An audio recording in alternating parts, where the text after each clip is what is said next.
Good evening.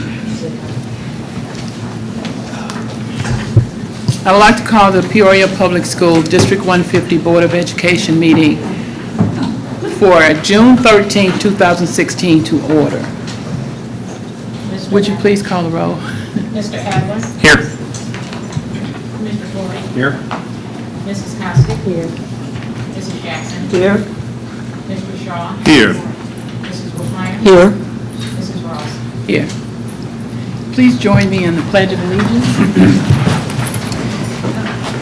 I pledge allegiance to the flag of the United States of America and to the republic for which it stands, one nation, under God, indivisible, with liberty and justice for all. Thank you. At this time, I would like to ask for a moment of silence for the tragedy that has happened in Orlando, Florida.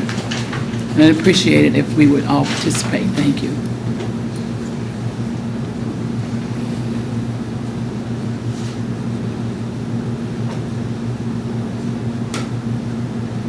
Thank you.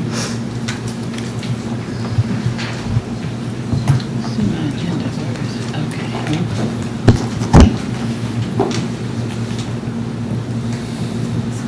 Okay. I'd like to ask for approval of minutes, a motion to approve the minutes for May 23rd, 2016. Madam President, I would move the approval of the minutes for May 23rd, 2016. Second. Would you please call the roll? Mr. Adler? Aye. Mr. Floyd? Aye. Mrs. Costick? Aye. Mrs. Jackson? Aye. Mr. Shaw? Aye. Mrs. Wilmeyer? Aye. Mrs. Ross? Aye. I do want to say whatever we're doing at 7 o'clock, we will suspend that and have the public hearing. And so then we can resume our agenda. The community recognition tonight goes to an unsung hero. Tonight's community recognition award goes to Mr. Jesse McGowan for his volunteer efforts, including organizing the End of the Year Bash at Glen Oak Community Learning Center for the past 2 years. The End of the Year Bash gives Peorians from all parts of the city a chance to gather for free food, entertainment, games, and activities. And I might say it's non-competitive. It's just good old-fashioned fun. An event such as this is a big undertaking for Mr. McGowan, who gives his own time and recruits volunteers and sponsors to promote the event and manage other details. Mr. McGowan is also a member of the District 150's Peoria Public Schools Parent-Teacher Advisory Committee, and we very much appreciate the contribution that Mr. McGowan has made to Peoria Public Schools. Mr. McGowan, would you please come to the podium?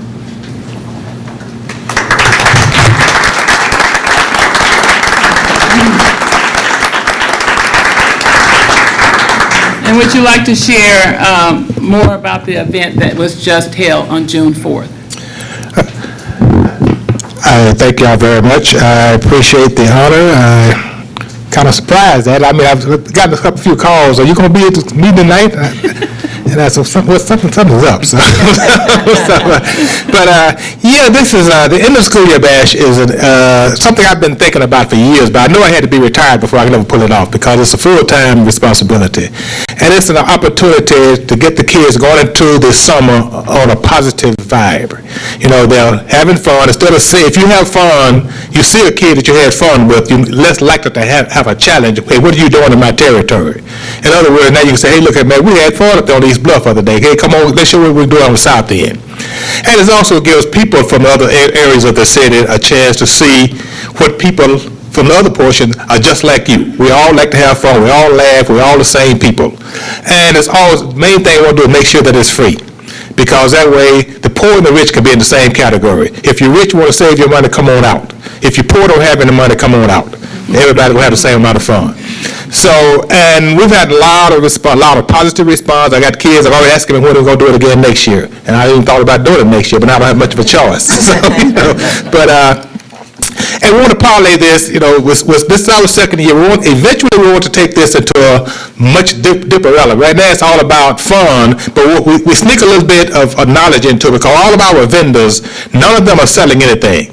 They all have something to offer, like the AMT, they're showing kids how to do CPR. They're taking blood pressure from St. Francis Hospital, stuff like that. Everything that we have is something that the kids can use, as well as the parents can use, and hopefully in the future we can bring a little bit more knowledge into the game. And the Parent-Teacher Advisory Committee is a committee that I'm passionate about. Everybody that knows me knows that parental responsibility what we want to do is engage the unengaged parents. That is my passion. Ms. Jackson knows this. I mean, this is one of the things I bring up at every meeting. When you're talking about doing something, nobody is trying to bring the parents. I don't care how good that teacher is. If you don't have the support from the parents, the teacher can only do so much. And when you've got them 8 hours, 6 hours, then they go home for 24 hours, and they're going to go right back to the same thing. So we got to find a way to get the parents involved. And I just would like to thank Dr. Karate when she asked me the other day, make sure it's meeting tonight. So, and then I got another call, and then all of a sudden I got another call. That's something is going on. So, and I just want to thank, and I got a lot of volunteers. I don't want to take credit for this, my own. There's a lot of people that make this possible. I won't start calling names because I'm going to leave somebody out. But I would like to say one of the most important people, when I first came with this idea, when I first started working on this, I brought this to her, and she was all on board, and she wanted to start it from the district and push the district involved. And I'd like to thank President Ross. Thank you. All right, Dr. Karat has a token of our appreciation, and we look forward to the next year's event. Thank you, President Ross. I actually went and I was going to sneak in for about half an hour, 45 minutes, and I ended up staying for 3 hours. You surely do know how to throw a party. There were over about 400 or 500 people in attendance. It was very well attended. And speaking of parental involvement, we're going to be doing some things next year. So we'll be calling you to assist us in getting into the homes, literally getting into the homes. Appreciate So we're working on a grant right now. And I think, Chris, don't you think Carla, when maybe agree? Yes. Awesome. So just to show some love. Okay. And we appreciate you and thank you for helping us out. And It takes thank the you. entire village. Thank you a lot. Thank you, sir. Appreciate it.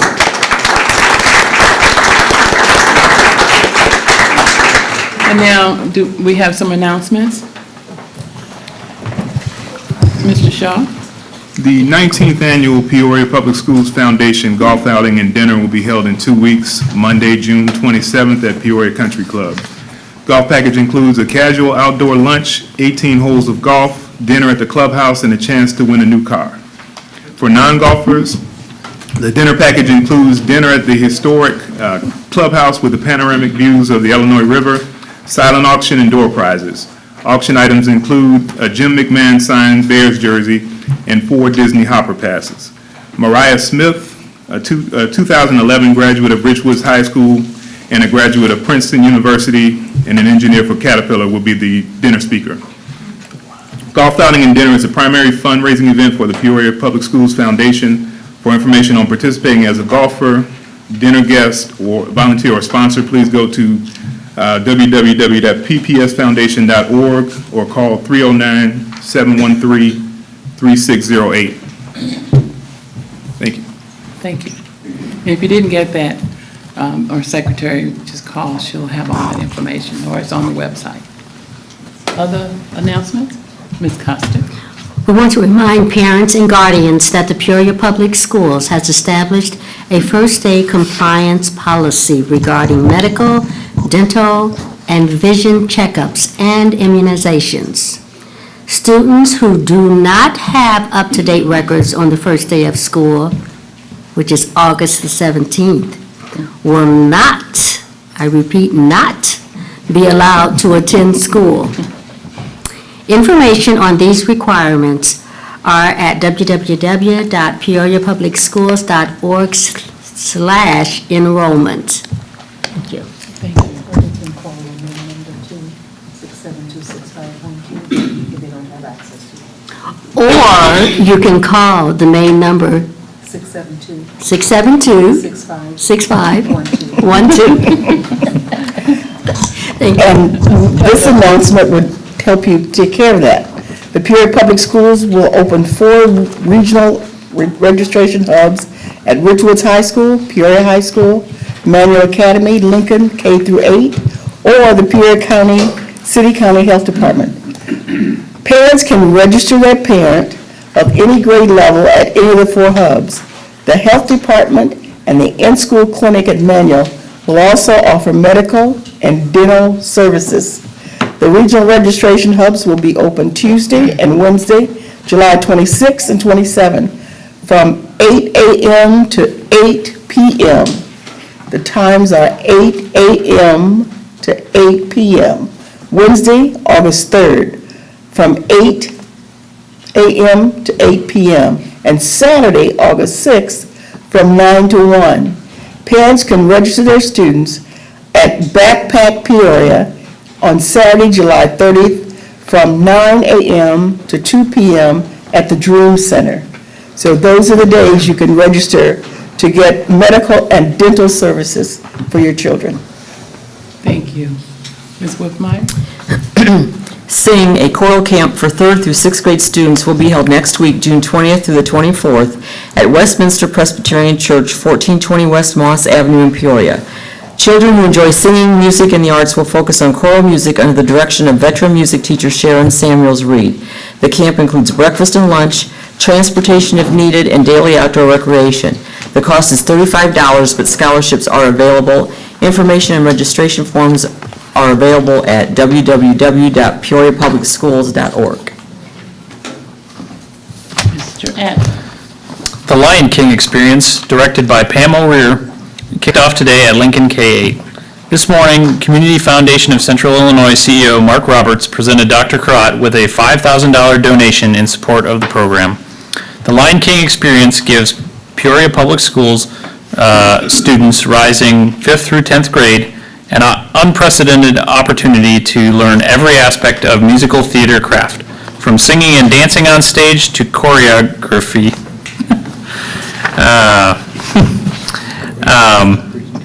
And blocking to building sets and designing costumes and props and stage makeup. The program will culminate in 4 performances of Lion King Jr. at the Peoria Civic Center Theater in conjunction with the Ignite Peoria Arts Festival, August 12th, 13th, and 14th.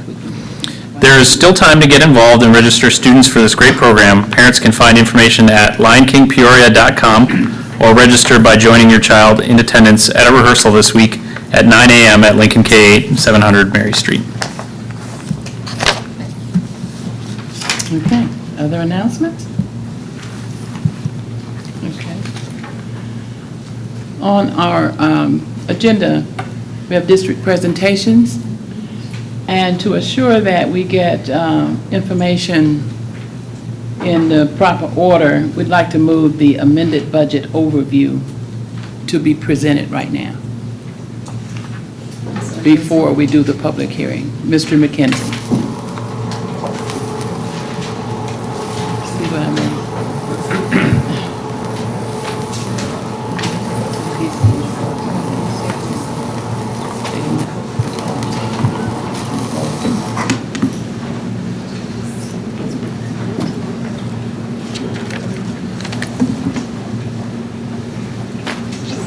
They surprised me by switching order.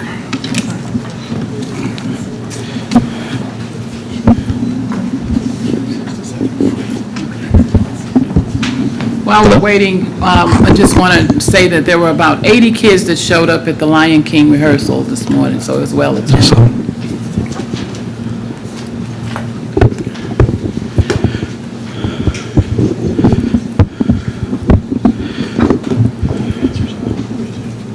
I can do it. That's fine. All right, we have just a short presentation that Dr. Karat wanted us to. Usually, we do this budget amendment every year. You know, for those in the audience that don't know me, I'm Mike McKenzie. I'm the comptroller of the district. every year in May and June, we do a budget amendment for the district. So this is a standard procedure that we do. So the need for amended budget, I was expecting to be third, so you're throwing me for a loop by being first. So, but this is the usual practice of the board to amend the budget every June. We have to, the initial budget includes a lot of estimates, and so by this time, we of course know a lot more about what we've actually spent and where we're going to end up. So we do this amended budget. The process for the amended budget is we have to do a public notice that's, in this case, was published the week of May 9th. The amended budget has to be on display for 30 days, which we put it out on our website and put it on at the front desk of the district on May 9th, which was the last board meeting. Then we have to hold a public hearing after that 30-day period, so that is tonight is the public hearing at 7 o'clock. And then the board adopts the amended budget as an action item later in the agenda. The reason we have changes, the big reasons we have changes in the budget compared to August compared to now, federal funds budgets, IDEA, and the various title budgets, Title I, Title II. When we do the budget in August, we kind of have plans and everything, but sometimes they're not approved by the state, by the August board, and so then there's changes. So this budget incorporates all the changes that have been made throughout the year and approved. They've been approved by the state and the federal government already. So we're just formalizing the changes that have been made throughout the year. The property tax levy is finalized. We just have estimates in August. This year we had this general state aid hold harmless of $1.4 million that wasn't in the original budget. Another big thing was the personal property replacement tax. Because not only did they overpay us in past years, they've actually paid us less this year because of the overestimates they've made in the past. And then gas and utilities and various things have come in because we had such a mild winter. Those budgets have come in less than we expected to. Plus, in the transportation budget, gas prices are lower this year than they were last year. And we also got the new short buses that are gas instead of diesel, which has been cheaper this year. So there's been savings in the fuel for the transportation department. Here's what we always refer to as the operating part of the budget: education, operations and maintenance, transportation, IMRF, Social Security. The original budget had the revenue over under expenditures, which is in that. I don't know if I have has this got a pointer, Chris? Or no, I don't have a laser pointer on this one, but maybe I do on this one. This slide has obviously too many numbers really to discuss in detail, but if you look down at the bottom of the education fund, the third number from the bottom, that's negative.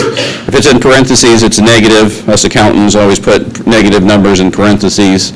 So that $3,904,484 is a negative. So expenditures are exceeding our revenues for the year. In the original budget, it was $4.8 million, I believe. And so things have improved with the hold harmless and things like that, but it's still an unsustainable and negative balance in our budget. So, and then with the O&M has the same problem, and transportation, same problem. The transportation has been prorated just like general state aid the last few years with the state, because so many school districts have had very good fund balances in transportation historically. But with the proration that's been going on, we've been getting less and less state revenue. So now our projected transportation, year-end fund balance is a negative 111,797 so $112,000. So even transportation's at that point where it's become a critical issue. So overall, I mean, it's better than it was in August when we originally did the budget, but still a problem. And we've been working on it all year to make next year's budget better, but we still are working on all the details of next year's budget. So we'll have that in July and August, more details on that. Here's the other half of the budget. We separate this because all the funds in this side are dedicated funds. You can't use them for regular operations. Debt service is the first column. And the fund balance at the bottom of that is $10,988,000, so almost $11 million. That fund is strictly for debt service for our bonds that are outstanding. So if it has a fund balance like that, it's just a timing thing where we've levied money and we just haven't paid the bonds yet. So you can't use that money for anything else. Capital projects, we're $4.7 million at the end of this year because we transferred some money out of working cash. Tort still has a negative balance, so we might need to look at upping that levy next year to offset some of that negative balance. But so these are dedicated to certain things within the district and can't be used for normal operations. That's why we separate them on the two slides. But and that's really all I had for tonight. It's exactly the same thing we said last board meeting, or a month ago. We just wanted to refresh your memory before the public hearing and give you an opportunity to ask any questions in case before you vote later in the agenda. So, Questions of Mr. McKenzie? Okay. Go ahead, Mr. Boyd. Thank you for the summary. I know that last time we talked about this, we talked about cash flow. sure. And I guess the question is, if the state does not provide any funding prior to the start of school, what does the cash forecast look like for that? I didn't put that slide in the agenda, but what we're looking at right now is if we do not get a state budget in the fall, we will be talking about not having money in the bank in December sometime. If, you know, because right now we get basically $4.2 million a month in general state aid, and we don't really get many categoricals in the fall, so my expectation is we won't get any of those anyway, whether there's a budget or not. So, but we won't get that general state aid every month, which, you know, comes twice a month starting in August. We'll have plenty of money at the beginning of the school year, because next week we should get our first installment of property taxes, and we'll get another big installment in September, depending on how people pay. So we'll have money in the bank to start school, but we will be talking about running out of money by December at the latest in the fall. And if they, I mean, there's all kinds of rumors right now of what's going to happen, and are they going to wait till after the elections? Are they going to come up with a K-12 budget before that? But it's all up in the air right now. The worst thing for us would be if they waited till after the elections and then tried to figure it out, and then, you know, what if they don't backdate it? Because it's like if they wait till November, we're going to be talking about running out of money, and then we're going to be owed August, September, October, November's, general state aid, and so we'll be juggling, talking about tax anticipation warrants. And the question with those is, if usually we talk to our bank. Commerce Bank is our primary depository bank that we use. So in the past, when we've done tax anticipation warrants, when I first started back in 2009, we would just go through Commerce, but they expected us to get in taxes. Well, if we're not getting money from the state, what is the credit availability for any business if we're talking about not getting $50 million of our revenue? So that's something we'll start dealing with the banks here so shortly, trying to cue them up that this might be a possibility. So. Okay, well, that really isn't what we're voting on here tonight. No. It's highly relevant. This is, we're looking in the rearview mirror at this picture here. It's pretty well committed, but my concern is that we'll have a budget put together for the coming year, and it will be based on good faith that the state will actually provide funds. And Right. Right now, I'm really struggling about where do you budget revenues? You know, we have to have a budget in August. We are required to have a budget approved by this board by September 30th. So by mid-August, we have to have a budget on paper. And at this point, should we do, I mean, it's just up in the air about even what we should budget, so revenue-wise.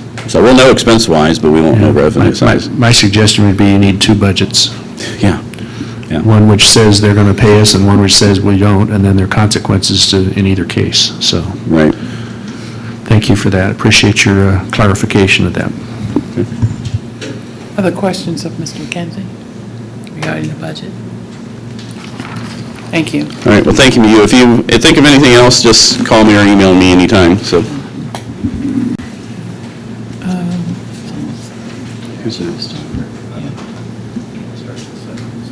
Okay. So why don't we start with Sodexo, food service update. Mr. Streamer, General Manager. Sure.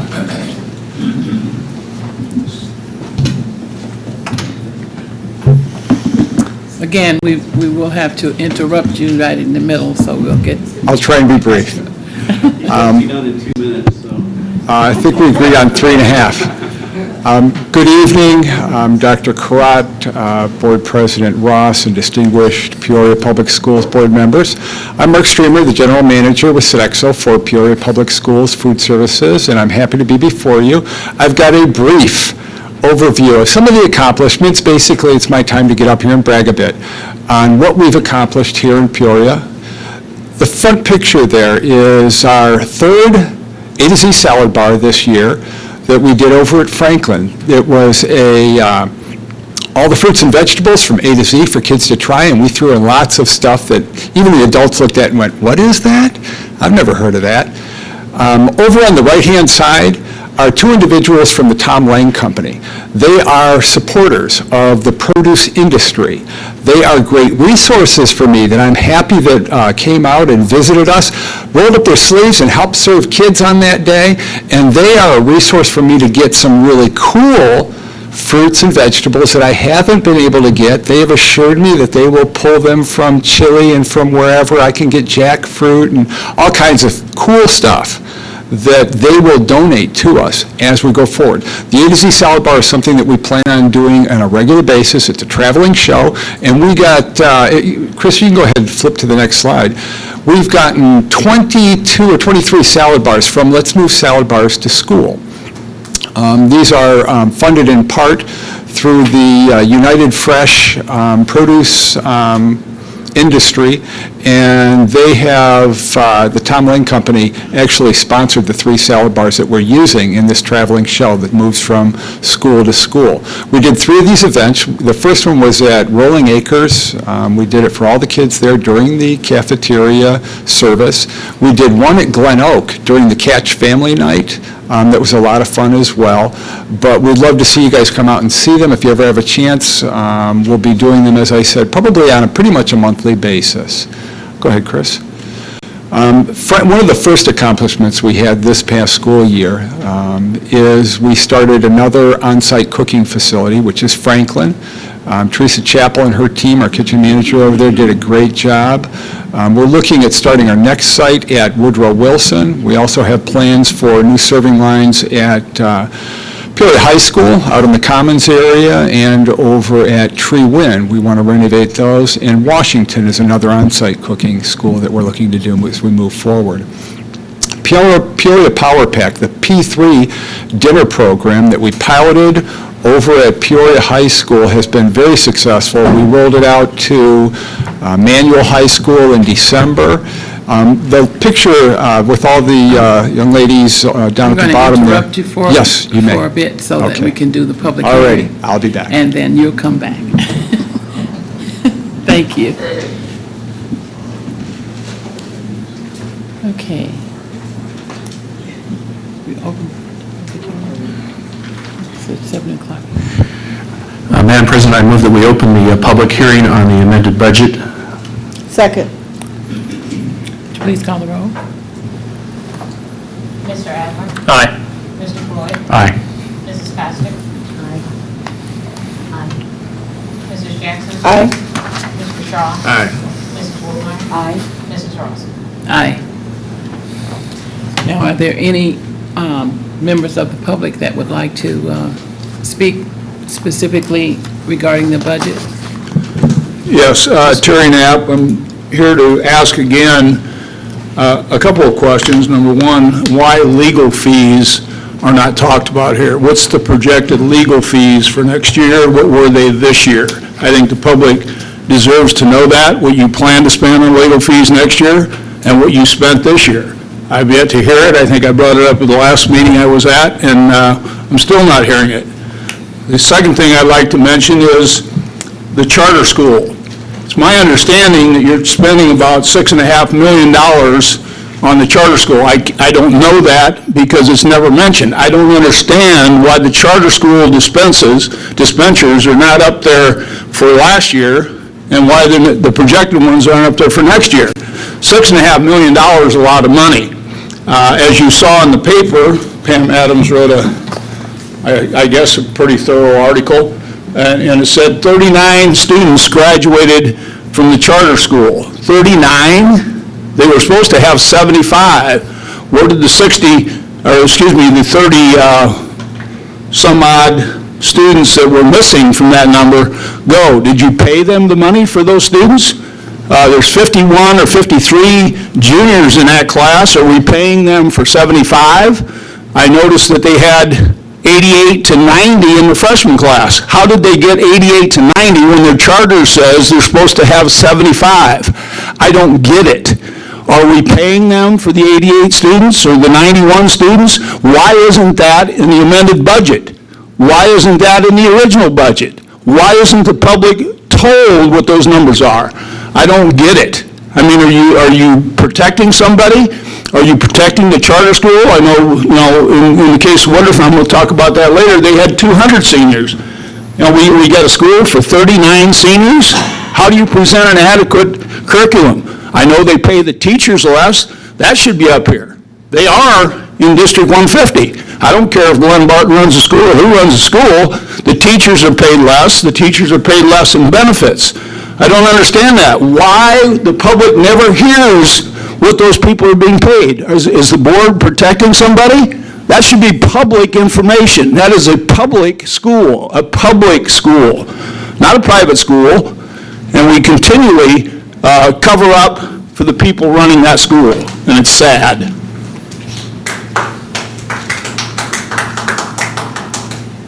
Any other comments on the budget, amended budget?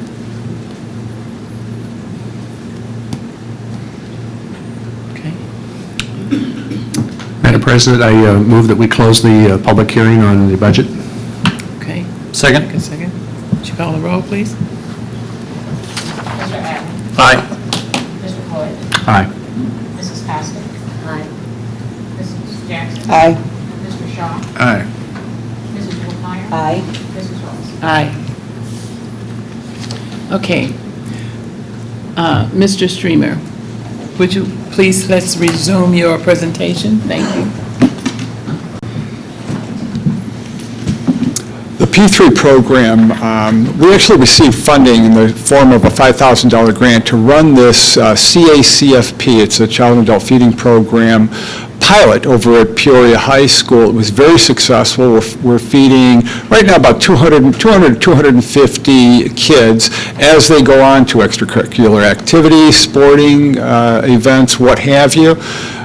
We, again, roll that out to manual. And for the coming year, we hope to find new opportunities. We know they're out there. I've already got some lined up, where we can feed kid in non-school hours in non-school days, which is what that program, the CACFP program, allows us to do. We had, started to say, down in the frame, the picture down below, we had some folks, Joe Palincelli and others from Share Our Strength there. We had Marlene and Susie Lee from No Kid Hungry, as well as Janet Campbell from the state ISBE, who implements and regulates the CACFP program. We had a great meeting of the minds to figure out what are new opportunities, what's the best way forward to utilize these programs within public schools, and I think that was the first time all those folks got together. So they did that right here. It's kind of a groundbreaking thing that we're doing here in Peoria, and we're very proud of it. The summer program, another big one that we're very proud of. You can see we've got some things up around the room this year. Last year, we did about 3 or 4 times more meals than in previous years since I've been here by partnering with with other entities within Peoria, whether it be the park districts, Friendship House, Salvation Armies, some of our faith-based organizations, and we're doing that again this year. We've got some new sites. Carver Center is a big one. This year, we've got a dozen schools doing about 20 different programs within them. We've got, I think, 17 partner sites with about 20 different programs operating within their facilities. One of the great ones we've got, and Tonya Jenkins has just been phenomenal in working with the community and kind of coming up with collaborations like has happened over at the Carver Center this year, where we've got the Parks District working with Peoria Public Schools on this location. I think it is an efficiency in the program. It gives us the ability to go and feed a lot of kids in one location. So we're very proud with where we've been, where we've taken the summer program, and where we're going this year. I'm sure we're going to meet or beat those numbers from this past year. Grandparents' Day, just a quick note, we did 4,500 meals to grandparents. That's one of the funnest weeks that we have. It's now the schools are afforded the opportunity to have their Grandparents' Day either for breakfast or for lunch over a period of days, and that allows grandparents to get out to all their grandkids. And myself being a proud grandparent, I know I would want to get out to all of my kids' schools and do that. So that's been a great thing here in Peoria. And then kind of a culmination of the efforts made, the programs instituted, whether it be food quality programs like cooking over at Franklin, the dinner program. We've grown to date the meals by a little over 100,000 meals. 44,000, almost 45,000 were those dinner meals that we did this year. Breakfast, we got recognition this year at the state level. Had a little celebration over at Northmore. Since the beginning of the partnership with Peoria Public Schools and Sodexo, we have grown the annual breakfast meals by well over 500,000 each year. So we're doing a great job, I think, of getting the nutrition into our kids, supporting student achievement through that and other programs. So we're very proud that we've continued to bump that number up.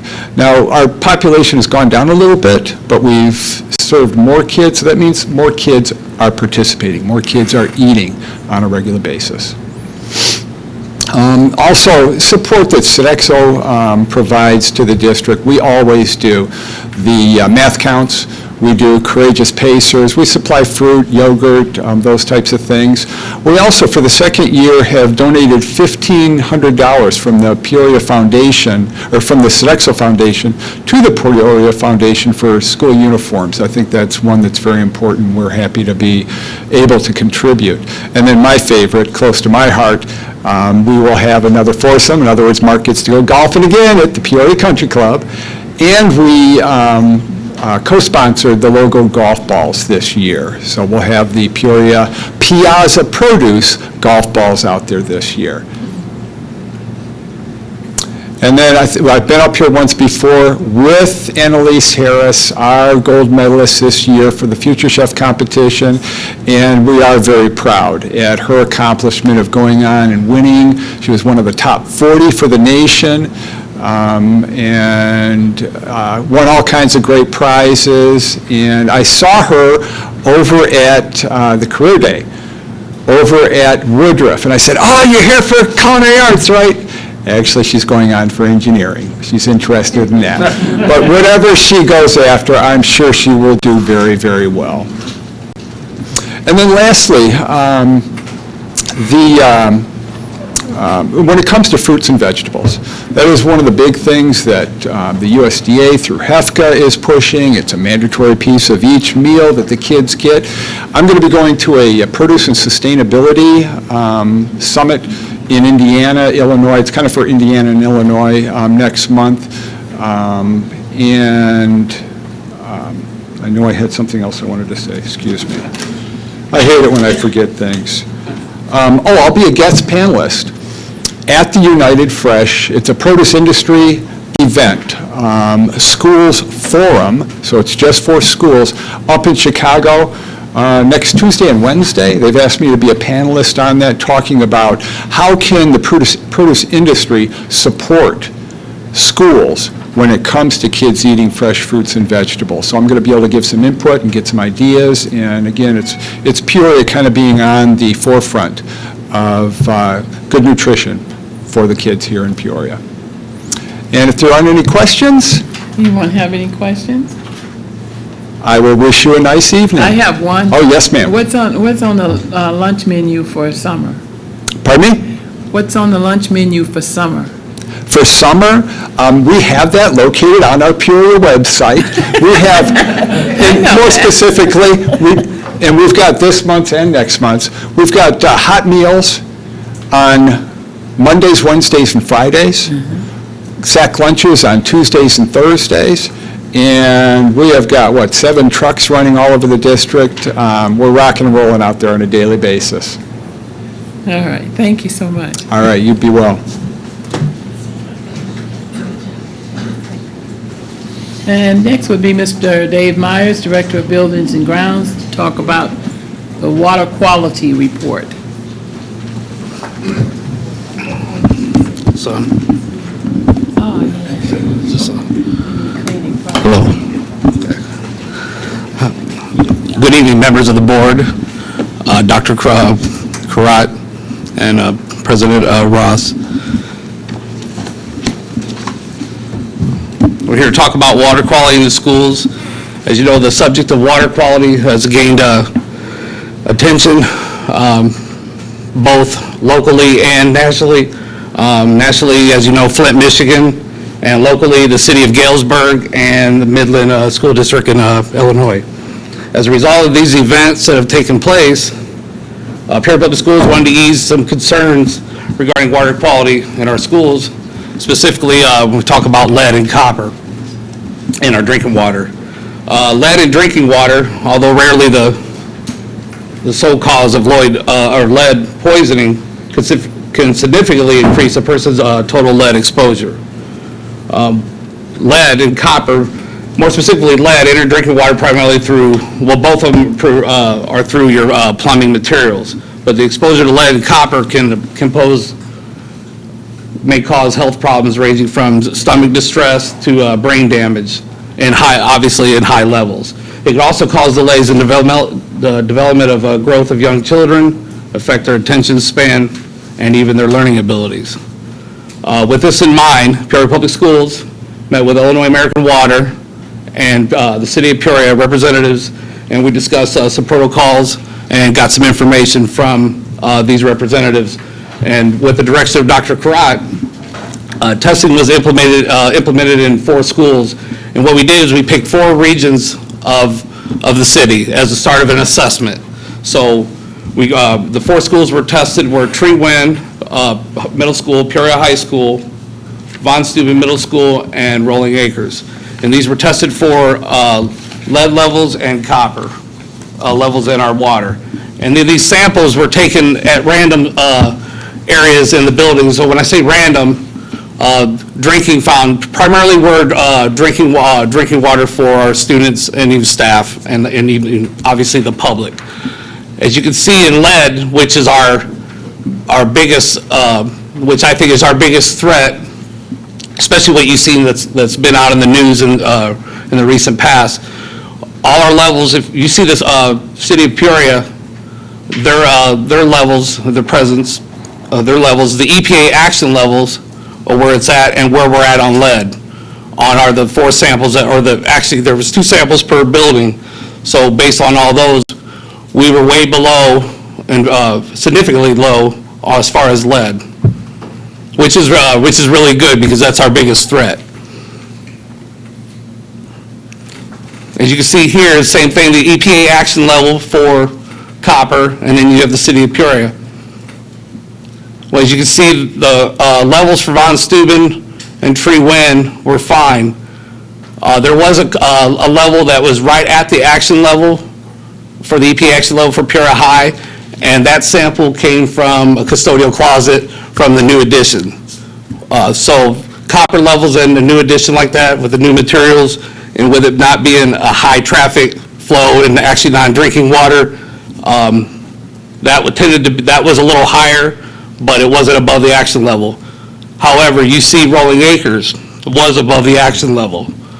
That sample came directly from a deteriorated drinking fountain. So what we did is we went and assessed based on that test sample and went and looked at what was actually what we thought would have been the problem to remedy that, and we replaced the drinking fountain immediately. Sometimes the materials over time, the plumbing materials in our drinking fountains due to the age, can deteriorate, can cause a higher level of copper.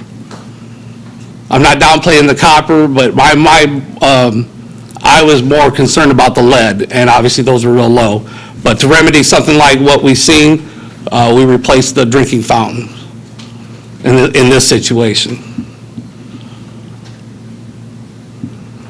Based on, I know it's an initial assessment, and it was only 4 schools, but with picking the different regions, it kind of gives us a starting point on where we're at out there based on some of the other places in Illinois that we've seen and nationally, that we have the confidence that, or the ease of concerns that we may have a drinking water issue or quality issue in which we do not. Any questions for me?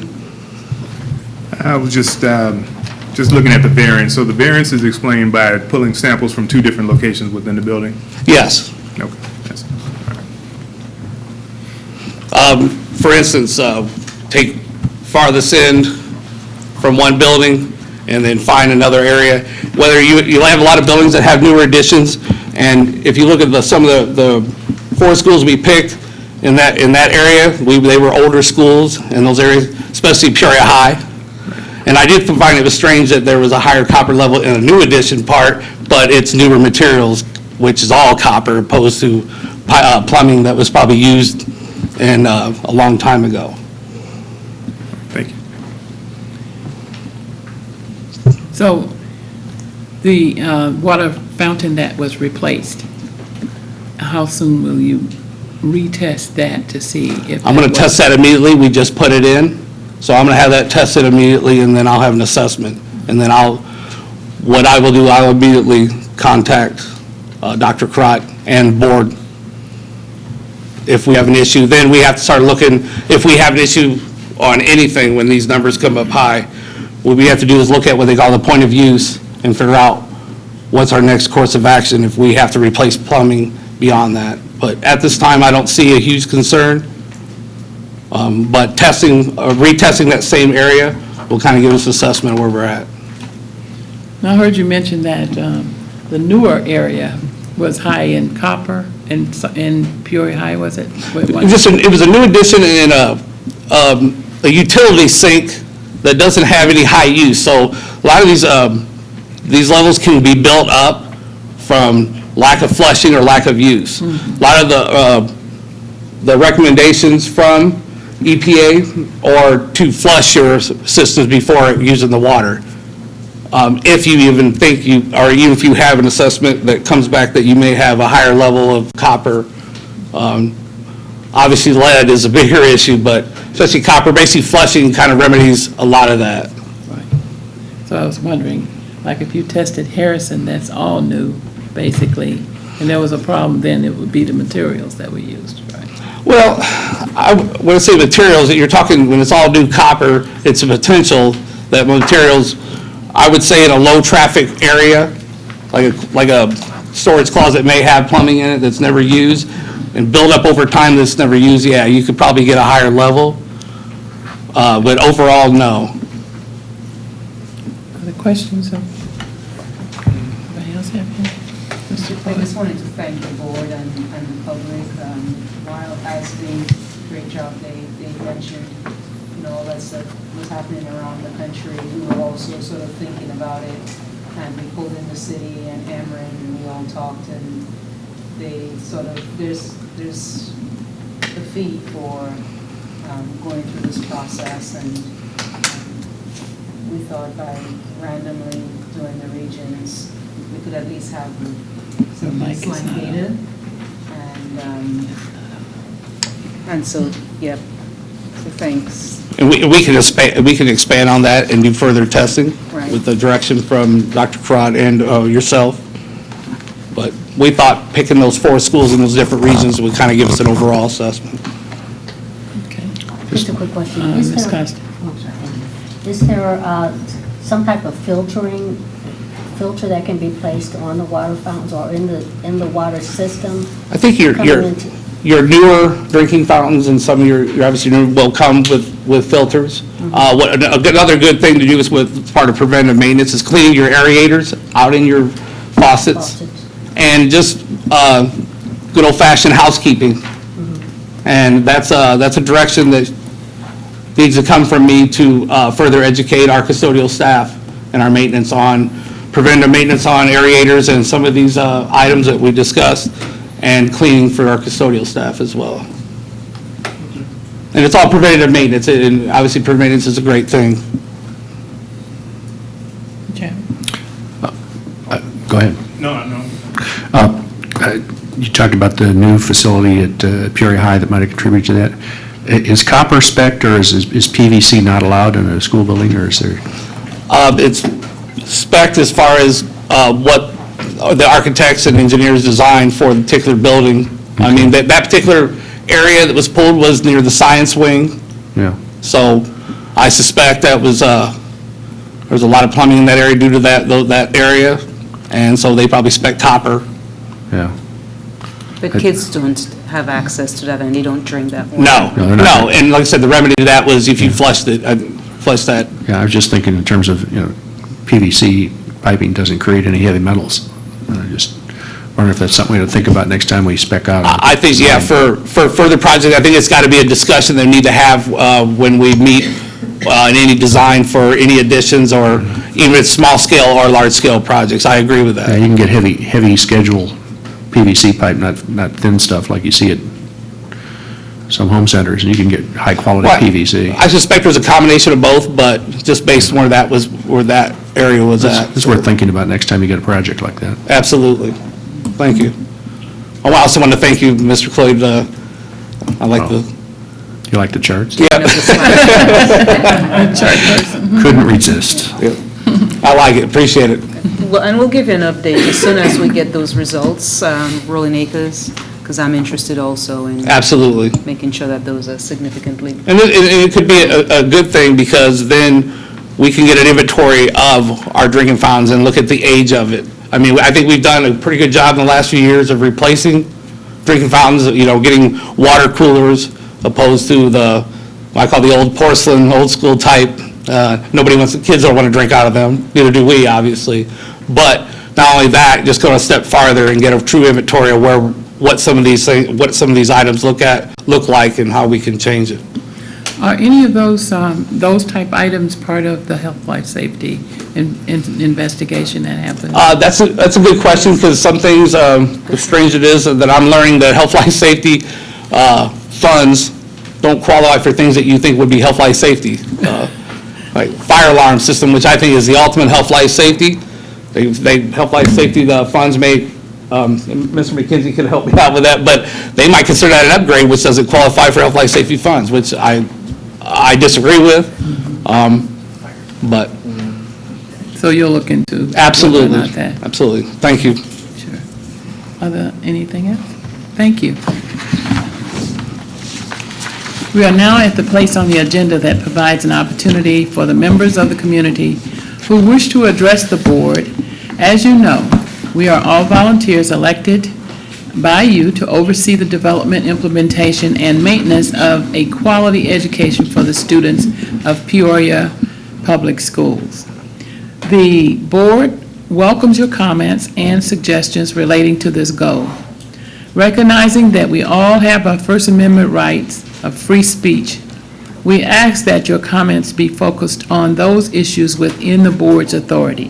There are some issues we are not at liberty to discuss in public, such as personnel and other executive session topics. However, if you have a specific personal concern that need to be addressed, we will get a staff person to help you. In addition, board members are accessible outside of these meetings by phone or emails, and our website is, our emails are listed on the website, psd150.org. We realize that 3 minutes may not be enough time for some of you to express your thoughts, so we have installed a comment box for your convenience. Our board secretary will be collecting those comments after each board meeting and compile and share with the board and superintendent. When you are recognized, please come to the podium and state your name for our records. Each speaker has 3 minutes, and no one under age 18 may address the board unless accompanied by a parent, guardian, or a teacher, without the consent of the majority of the board. Our first speaker is Ms. Sharon Cruz. And while you're coming, Ms. Cruz, you'll be happy to know we have an electronic... Getting off? We have an electronic do dingy that will make sure every second is counted. Okay, I remember I did send you an apology. I know you did. Getting all groups to agree on district issues is certainly not easy. The board, central administrators, principals, teachers, parents, and the community have their own agendas. As I see it, the main requirement is transparency, seeing things as they are so that knowledgeable change can take place.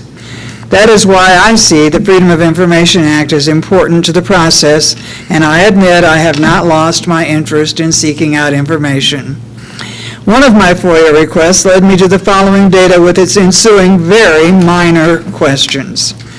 In 2008-9, 244 students were enrolled in Algebra 2. In 2013-14, the enrollment increased to 509. At Manual, from 30 to 119.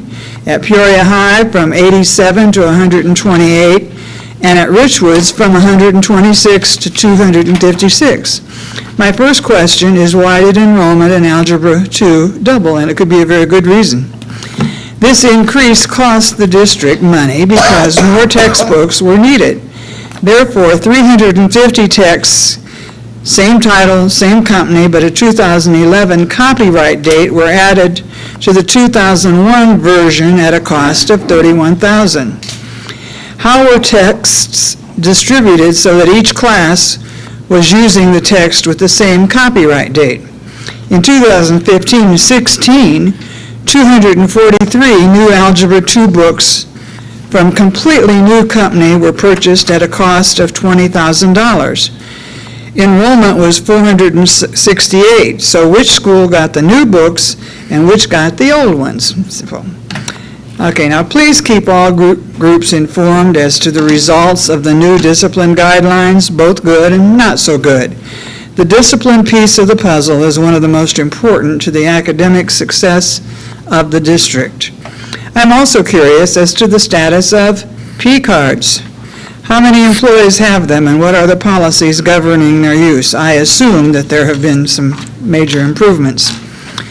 Another question, why hasn't the board approved and pushed the minutes for the February 22nd meeting? Thank you, Mrs. The rest of it will be on Facebook. Thank you. Thank you. Mr. Terry Knapp? Mr. Terry C. Knapp. Terry C. Knapp. Crazy is the middle name, excuse me. Anyway, I want to continue. I didn't know if any of these fit under the previous thing on the budget, because sometimes I don't like to be gavelled down. But anyway, going back to the charter school, and some of you are new and weren't here when Woodruff got closed. There's a couple more board members coming on, so I think it's important that you get up to speed on what the charter school is and what it does.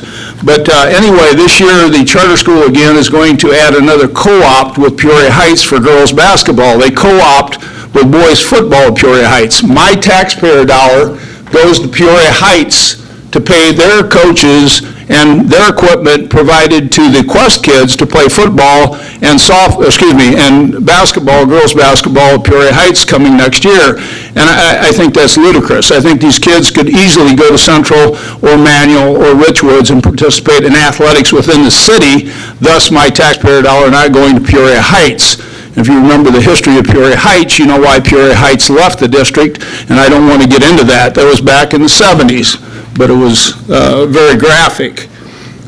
I also want to say that because of that move, the 900 kids at Woodruff now are bused to Central and Manual when Kingman was 1 mile from Woodruff, and none of those kids were bused at all. I grew up on the North End. I walked to high school.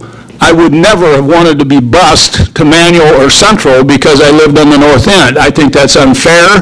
I urge you again to do the research and find out how these kids are achieving in high school, how these Woodruff kids from Kingman area and the Morton Square area at Manual and Central are achieving. I don't think they like riding the bus. I don't think they were ever accepted, and I've given numerous examples of how they were not accepted at Manual and Richwoods and Central, graphic examples, and if you want me to go through those again for the new board members, I'd be happy to do that.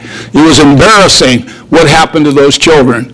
They were not accepted into those high schools, and they're still not accepted into those high schools. You need to look and research their academic progress.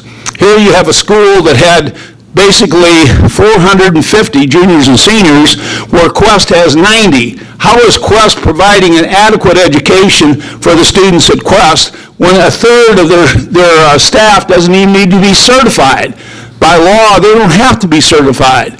That's craziness, teaching kids without certified teachers, and I don't think it's good. You saw that their test scores were 19.4 on the ACT. That's nothing to write home about. The regular schools are 17.9, and they obviously counsel out kids for being troublemakers and bad test takers. That's why they wound up with 39 seniors and 36 kids disappeared. You need to look into it. Care about the kids on the north side, will you? Thank you, Mr. Knapp. Mr. Servino Sierra.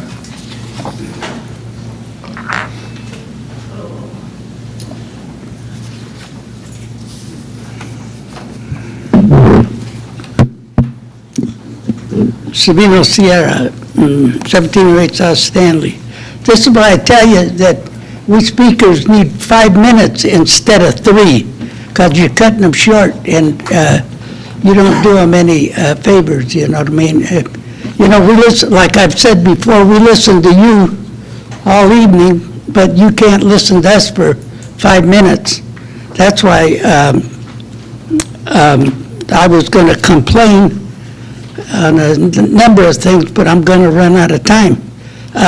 One thing, we preach diversity, you know what I mean? That thing over there, there's not an Hispanic on there. They're just black and white. You call that diversity? You people are supposed to be on the ball, but I see that sometimes you slip up.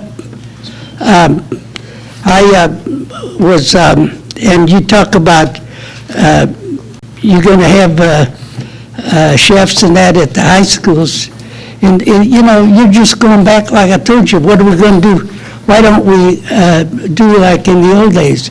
You see, in the old days, the high schools had home ec for the girls, they taught them how to cook and to sew and wash cotton diapers.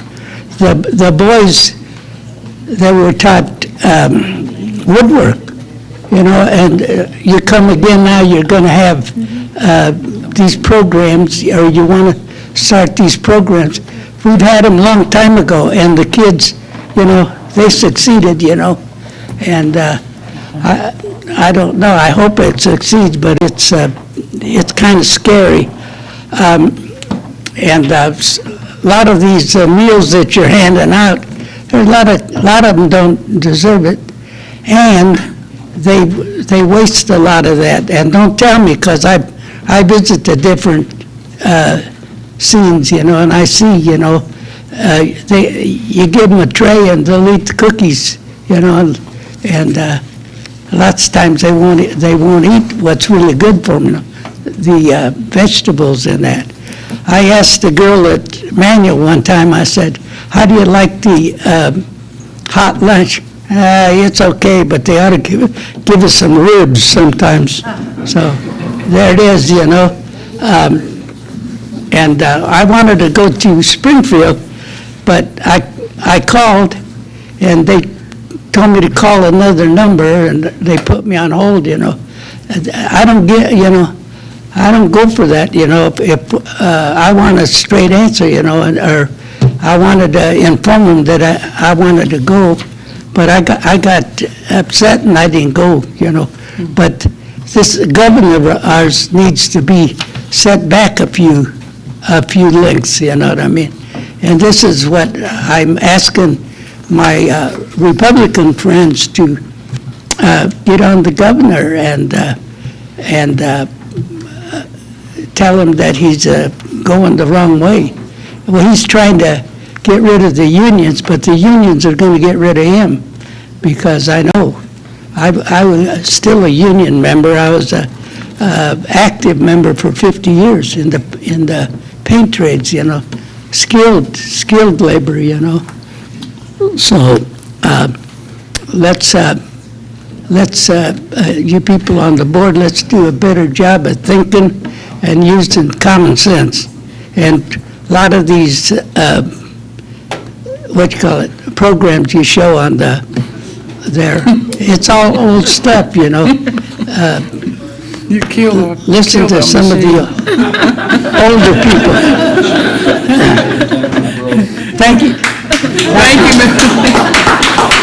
thank you, Mr. Sierra. You got your whoosh. It's 5 minutes. Response to audience presentation. I want to respond to Mr. Sierra first. Mr. Sierra, you need to get a little closer. The young man on the end over there is Hispanic. Go a little closer. Okay. Any other response to audience presentation? Mr. Cloyd, you have something? Yeah, a couple things. One of them is, I think Mr. Redberg might be able to address this better, but it's my understanding our legal fees for the past year are about $300,000 less than the prior year. Is that about right, sir? Yes, that was tracking us about a month ago, and I'm certainly keeping track of that, yes. So that's about a 30% reduction in external legal fees over the past year, something like that? I'm not willing to commit to that much of a percentage just yet. I am keeping track of the numbers, though, but it is down substantially, and I think the fees to the Hodges Louisi firm, who is our major firm, are running about half of what they were when I started here. Right, and that detail would be available in our year-end ISBE budget report, wouldn't it? Yes. It's not detailed in there. It's purchase service, so it gets mixed in with several other things, so. Well, it seems to me we ought to break that out, because people don't understand how much progress has been made on that issue over the last couple of years with hiring of Mr. Redberg and a change in the way some of the things are done externally. Well, the other thing, too, is that, the actual cost of the fees is only one aspect of the benefit it brings. It's what you're not paying out in large settlements and judgments. And as I understand it also, because we've been able to do that successfully, our insurance rates have dropped. Is that correct? Yes, we're going to receive a quote, I think, next week on Wednesday on our employees liability insurance, where our retention is going to drop by about $100,000 a year, and our premium will drop as well. So that's a significant. That reflects a much better experience in our employment litigation. So to summarize that, we've done a good job in terms of reducing the external costs, and the effectiveness of the external and internal counsel has reduced our settlements, and it's reduced our insurance costs as well. Yes. So the net benefit of that is pretty significant. Right. Then there's a lot of ongoing things that go on day-to-day, questions that get asked, and certainly in writing contracts, we're doing a very conscientious job in making sure that we write good contracts that that don't inadvertently cost us money, that sort of thing. And I've got a couple other things here. I believe, in terms of the charter school issue, believe that's available in terms of what we pay in our ISBE report. Yeah, I mean, if you want to know specifics, it is on page 11 of the published board. There is a specific cell that is published. It's $5,122,590 for the current year. I mean, it's broken out into its own little cell for charter. And under the contract, their enrollment, as their enrollment varies, so does the amount that we pay them vary. So Monitor it quarterly and count all the students, and then that's what we pay based on. So from that, I conclude, number one, we are not hiding any information about how much we pay to the charter school as a contract. And number two is that it's available publicly. And number three is that we do not make any arrangements for payment or anything else for their staff. It is not within the board's purview to do that. And finally, anything that the charter school does as a public body is also available through FOIA requests. So if there's any issues with the charter school, they can be FOIA directly. I just think it should be in the budget. Well, it is in the budget as a line item, and we put it in there, and it's been there for years. So nothing's being hidden, nothing's being done in a way that does not follow the charter, the contract, and the state code on those issues. And if you want to have more details, I'm sure we can get them for you. Okay. Response to audience? Presentation?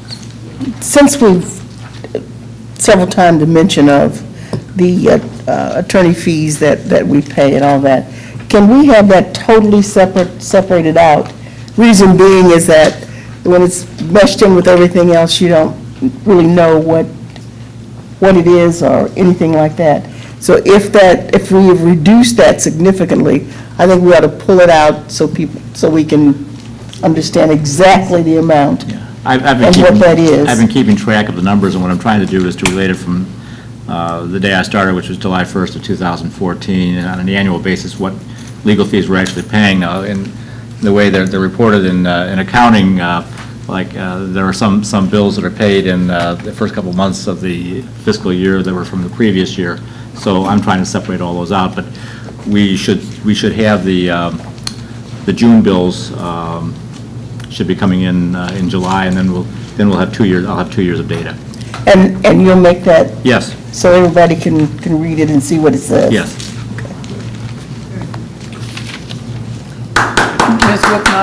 One more thing on the charter school, and I'm not sure I've got the exact facts correct, but I know a couple years ago when Quest started wanting to do athletic programs, the first thing they wanted to do was send the children back to their home high school to participate, and there is a part of the charter school law that prohibits that. So that's why they haven't gone back to their home school to participate. Now, and that's part of the charter school law, and I don't know if it prohibits them, I'm assuming that also prohibits them from combining with a District 150, another District 150 school. I don't know what the reasoning is behind that, but that's part of the charter school law. That's why they couldn't go back to their home schools to participate.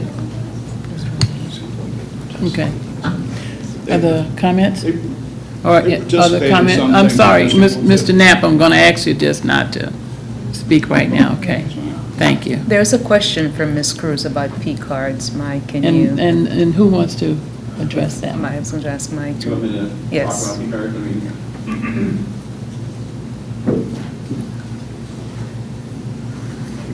I mean, P cards, we do have, most principals do have P cards still. Actually, this is all. Yeah, we can hear you. Okay, most principals do have P cards. a number of the administrators that need them for one reason or another. They have purchase cards every month.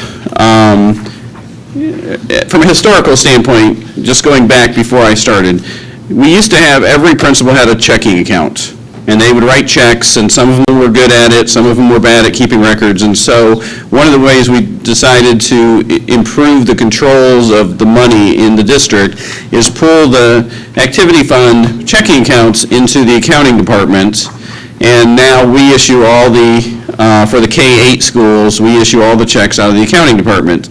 And so there's more controls, there's better record keeping for all that.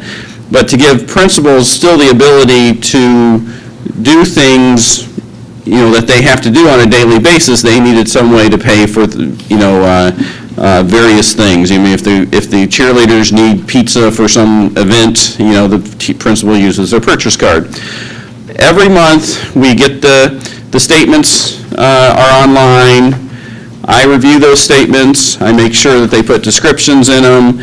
I make sure that they put account numbers in them, and then they send me the receipts, and then one of our clerical people kind of keeps track of, making sure all the receipts get to me.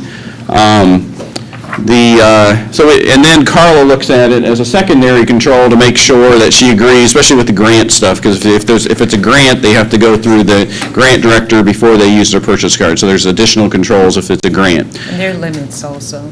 Excuse me? Limits? Yes, there are also limits. And that's spelled out in board policy. I don't have it in front of me, but it's like 25 or no more than $1,000 on a single purchase, no more than, I think, $2,500 a month, maybe it's $5,000 a month. If they want to do over $1,000 on an individual purchase, they have to get an okay in writing from their immediate superior, which would be the AIOs. So occasionally we do that by email, that they get those authorities. So there's a lot of controls over the purchase cards. We did get a check, it's sitting on my desk just coincidentally this week, we do get a 1% dividend on P cards, just like you would on a lot of credit cards. So we got I think it's $5,500 this year in dividends from the use of the purchase cards. So there's a lot of controls. Some districts like them, some districts don't like them, and it's all over the board about it. But because of issues and questions in the past, not even really issues with P cards, the issues were back when they were checking accounts, by and large. The other issue we have sometimes with purchase cards is the fact that the statements will say that there's interest, they'll have like an assumed interest rate, because depending on how, or not interest, but taxes. Carla's prompting me.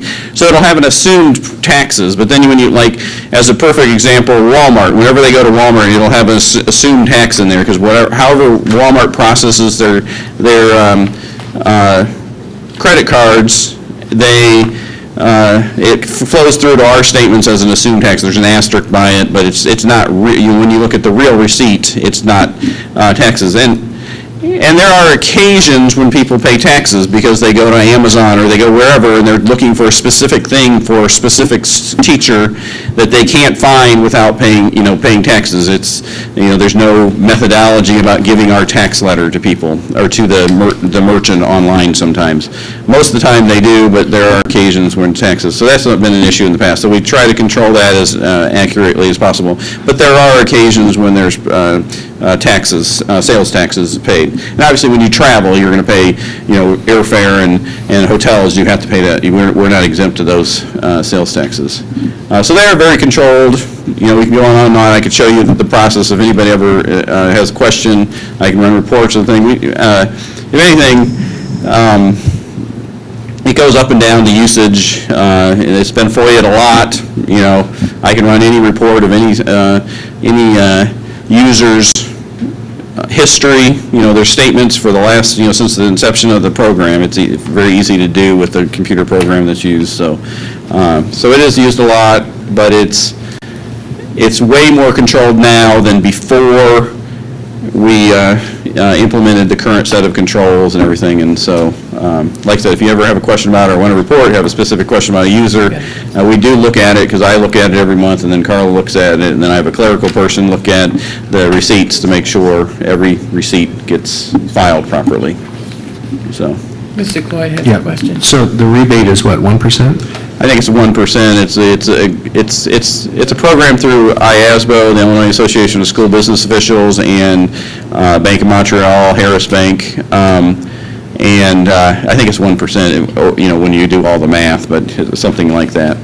So if it's 1%, a $5,500 dividend, that means that $550,000 of purchasing cards, right? Probably, yeah. In a $200 million budget? Right. Okay, so that's... And it's really more than $200 million, because a lot of this is really through their activity fund, so that's fundraising dollars. It's not reflected in that $200 million, so. All right, but the point of this is that percentage of our purchases done on purchasing cards is, what, less than 2% of our spending? Oh, yeah, definitely. So. Okay. Yep, and in reference to Mrs. Cruz's questions around Algebra 2 enrollment and textbooks, we will have, I'll have Susan respond to those for you, Ms. Cruz. It's not that serious, I just thought I'd present it because maybe the board didn't know it either, so. Okay. Thank you. All right, thank you. We try not to go back and forth. I'm sorry.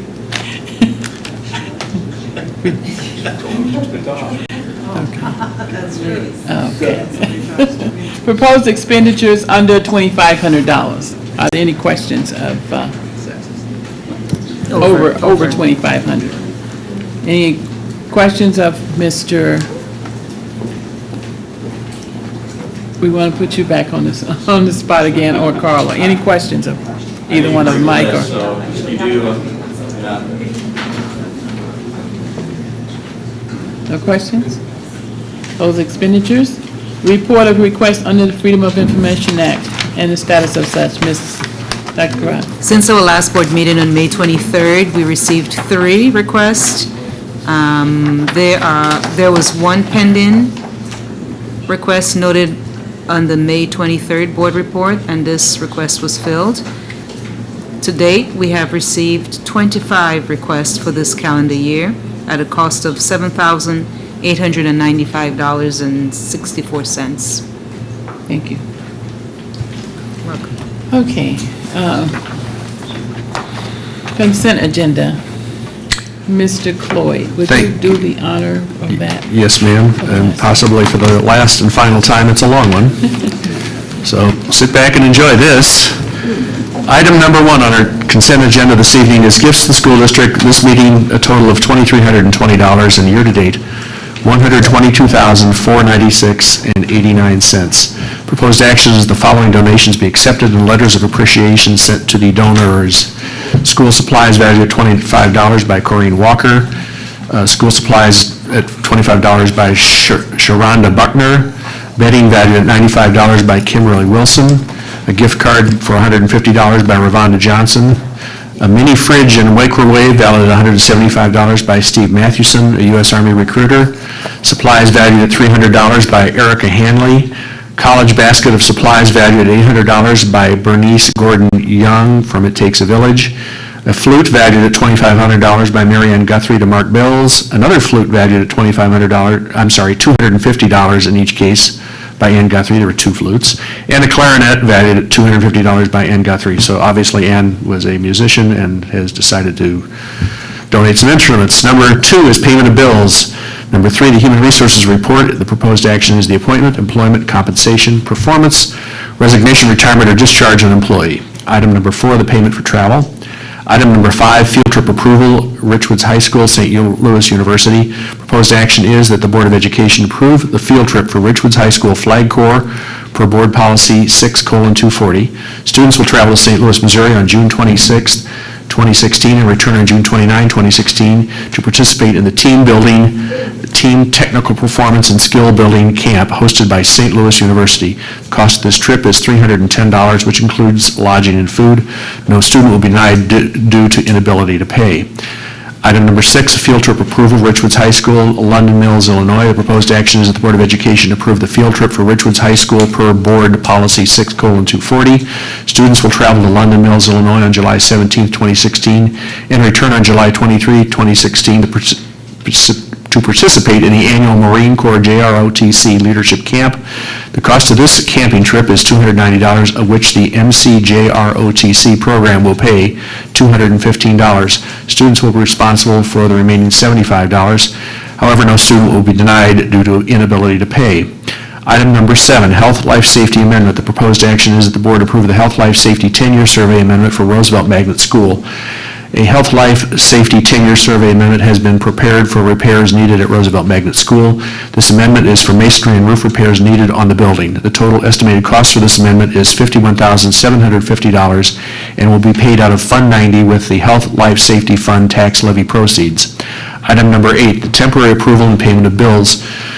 Proposed action is that during the period between June 13, 2016 and the next regular school board meeting, the treasurer is given full authority to approve and pay any amounts due and owing by the school district which, in her judgment, is in the best interest of the school district and requires payment prior to the next regular school board meeting.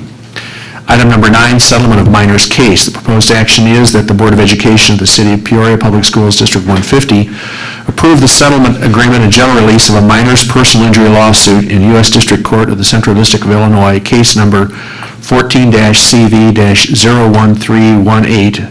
The amount of the settlement is $20,000 and represents a compromise settlement negotiated between the student's attorney and the district's insurance carrier. This settlement is covered by the insurance. Item number 10, intergovernmental agreement with Perfect. Proposed action is that the Board of Education approve the intergovernmental agreement with Perfect that allows our construction trades teacher to teach our work-based learning course for their organization. Item number 11, administrative contract approval. The proposed action is that the Board of Education approve the contracts for the following new administrative personnel for the 2016-2017 school year. Principals, Fabian Daniels, Sydney Ross, Angela Stockman, Evelyn A. Coleman, Thomas Ryan, and Kelly Schuler. Assistant principals, Patricia Avery, Douglas Atkins, Jack Dippold, Aletha Suggs, Devin Hawks, and Lynn Lane. And special ed coordinators, Michelle Conate and Rachel Coconati, my mistake, and Rachel Eveland. Item number 12, Administrator Academies. The proposed action is that the Board of Education approves a contract with the Illinois Principals Association. This contract is for an Administrator Academy course for certification requirements to be met for administrators. The annual requirement keeps administrators in certification compliance. The course topic is, quote, responding to crisis, attending to mental health and wellness in schools today, number AA 1560. This one-day course is presented by Dr. Tim Dorer and Dr. Tom Bolobieski, I'm sorry if that's not correct, who are approved providers through the Illinois Principals Association. Done as a large group, the cost is $25 per person. This will be for 75 people for $3,875 and paid for through Title II. If additional seats are needed, the cost will remain $25 per person. Normal rates if done individually are approximately $200 per person. Item number 13, Administrator Training Learning Sciences. The proposed action is the Board of Education approves a contract with Learning Sciences to provide professional learning experience for all administrators. The focus of this professional learning experience is how to fully understand the learning standards and to improve the understanding of how to raise rigor in the classroom through questioning and tasks. The cost is $9,000 for the two-day workshop and will be paid for through Title II. In addition, the contract includes the purchase of 50 copies of the book, School Leadership for Results, at a cost of $1,200, also to be paid through Title II. Item number 14, Student School Board Members. Proposed action is that the Board of Education approve the names of the following students to be the Student School Board Members for the period of July 1, 2016 through June 30, 2017. Alex Sierra from Manual Academy, Elijah Bates from Peoria High School, and Elizabeth Lindquister from Richwoods High School. Item number 15, SB 100 policies, the policy 7:200 suspension procedures. The proposed action is that the Board of Education of the City of Peoria and School District 150 adopt amended policy 7:200 suspension procedures effective July 1, 2016. Number 16, SB 100 Policies, Policy 7:210, Expulsion Procedures. The proposed action is that the Board of Education of the City of Peoria School District 150 adopt amended Policy 7:210, Expulsion Procedures, effective July 1, 2016. Item number 17, SB 100 Policies, Policy 7:220, Bus Conduct. Proposed action is that the Board of Education of the City of Peoria School District 150 adopt amended Policy 7:220, Bus Conduct, effective July 1, 2016. Item number 18, SB 100 Policies, Policy 7:230, Misconduct by Students with Disabilities. Proposed action is that the Board of Education of the City of Peoria School District 150 adopt amended Policy 7:230, Misconduct by Students with Disabilities, effective July 1, 2016. And that, Madam President, concludes, at long last, our consent agenda. Thank you so much, Mr. Cloyd. Are there any items that any board member would like to pull for separate vote? I would like to approve remove number 11 for a separate vote. And I'll need a motion. Madam President, I would move that we approve the consent agenda with the exception of item number 11. Second. Would you please call the roll? I think we might want to have some discussion or some questions that's right. before we vote. Does anybody, I did ask if anybody have any discussion or questions on any of the consent agendas items? I have a couple of things on the policy issues, and then there's also a question for Dr. Karat, perhaps. Dr. Karat, on items number 12 and 13, we have administrator academies and training. You told us a little bit about that in our planning session, and I thought it was very interesting to hear about that. Could you expand on that just a bit and what the purpose of that is? Sure. Item number 12, which has to do with the administrators academies, that's requirement for certification and licensure. So it's actually, we've gotten it at a very good price. It's normally $200 per person, and we're getting it at $25 per person. And it's in line with the strategic plan and our focus for the upcoming year in terms of wellness and social-emotional learning. So this will be available, this training will be available for all of the administrators, including myself. It's a requirement every year that we undergo at least one of these training done through, and those classes are approved by Illinois State Board of Education and Illinois Principal Association. So that's very convenient for administrators. So there should be no excuses at all. Everybody will be approved, and we'll have this requirement fulfilled. So that's item number 12. Are there any questions about that one? And item number 13, in an effort to continue to do things differently and to augment the rigor that's occurring in our classrooms currently, we've had ongoing conversations with this group, the Learning Sciences group. They're well-respected, well-known. They're actually called Mazzano, and they've written several books, the Art and Science of Teaching and Learning, for example, and many educators are very familiar with their books. They're coming in to provide training, professional development training for, again, the administrators around raising rigor in the classrooms, and then there'll be a book study. And so we're pleased with the price, but the instructional leadership piece is very, very important for us, and this is in an effort to make us all stronger instructional leaders, understanding what to look for, understanding, having conversations with our teachers, providing support for them, and providing, using an amazing and well-vetted framework with the support of this group. Thank you for that. When you described it to us a little earlier, I was very impressed with the fact that they're really looking at training and helping leadership in each building understand what rigor means and how to deal with it and how to address it and how to provide greater rigor in challenging the student in their classroom. That's very important, and we have a lot of work to do in that area, and we will continue. It'll be a huge focus for our district in terms of providing support around instructional leadership. Okay, and I don't have questions, but I believe as Ms. Kostick and I are wrapping up this year's policy committee work on the consequences of Senate Bill 100, we voted last meeting on 7:190, which was the sort of overarching policy. And I'd like to give a brief description, like 2 sentences of each of these 4 policies we're voting on this evening. So on policy 200, it's in our thanks to Mr. Retberg for having put this summary together and done a very good job of it. Consistent with the Senate Bill 100 reforms, this new policy places greater emphasis on the due process of notifying parents or guardians of out-of-school suspension decisions involving their students.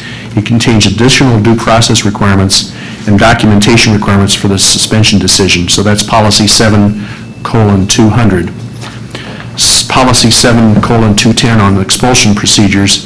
In addition to providing the facts of the student's misconduct and an expulsion hearing, school officials must present evidence that behavioral interventions short of expulsion were attempted, failed, and have been exhausted. School officials must establish at the expulsion hearing their determination that no other appropriate and available interventions are available for the student. Policy number 220, 7:220 on bus conduct. This policy provides that a student suspended from a bus who does not have alternative transportation to school will have the opportunity to complete or make up work for full academic credit. The policy requires parents to notify the school board when their suspended student does not have alternative transportation. And finally, policy number 7:230, misconduct by students with disabilities. This policy mandates that behavioral interventions be employed when a student with disabilities exhibits inappropriate behaviors. It commits the board to establish a committee to develop, implement, and monitor procedures on the use of behavioral interventions for students with disabilities. It also affirms existing law that students with disabilities may not be expelled if their particular act of gross disobedience or misconduct is a manifestation of their disability. So with that, we have completed the set of 5 policy amendments. My thanks to Mr. Retberg and all those who participated. We had meetings with the Parent-Teacher Advisor Committee and their input, and I thank you for that. Ms. Kostick, do you have anything to add to this? I know we went through this together here. I'll just add, there is one more policy. It's not necessarily part of the SB 100, but it's 7-185 on teen dating violence. That, right. We learned in the course of putting these together that was a mandated policy that our board had never adopted. So that has to come later. Next meeting. That's at the next meeting, yeah. But it's pretty well wrapped it's up. Done. Yes. Yeah. Okay. So with that, thank you for your forbearance in hearing this. But I think it's important to understand what you're voting on here in terms of the overall, just a good look at it. And every board member has received a summary of this that's longer and also a copy of the new policy or amended policies. And those should be posted, if it's passed tonight, they should be posted on our website within the next 48 hours. So thank you very much for your forbearance on that. That's it. Thank you, Mr. Clark, and thanks for reminding me. Does anyone else have any, Ms. Wolfmeyer? I just wanted to mention that we're approving student school board members, and I believe our 3 school board members are with us tonight. If you want to stand up. Yeah, I was going to have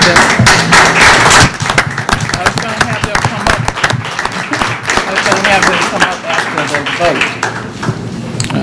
Yeah, we can still have them come up after. Sure. Other, Ms. Jackson, did you have something? Okay. So I guess call the question then? Call the question.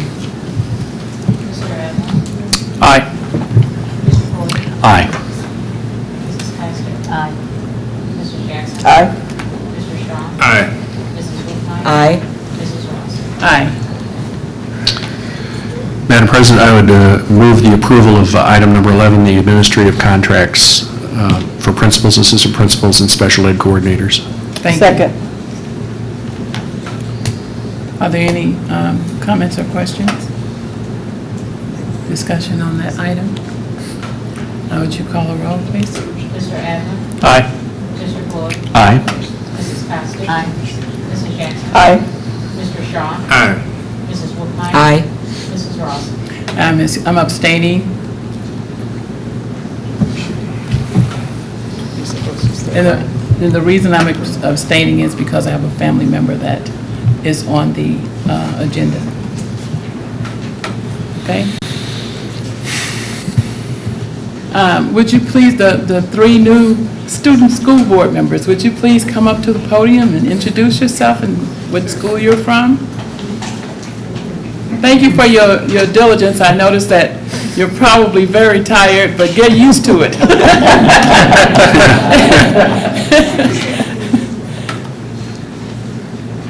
Introduce yourself and what school you're from and what grade you are. I think most of you all are seniors, right? Okay, just say where you're going to go to school from here. My name is Alasia Bates. I'll be an upcoming senior at Peoria High School. I'm undecided about what college or university I would like to attend, but I would like to major in physical therapy. Okay, thank you. And welcome. Hi, my name is Elizabeth Lancaster, and I'm a rising senior at Richwoods High School. I'm undecided on what major I want, but I'm hoping to go to Princeton University.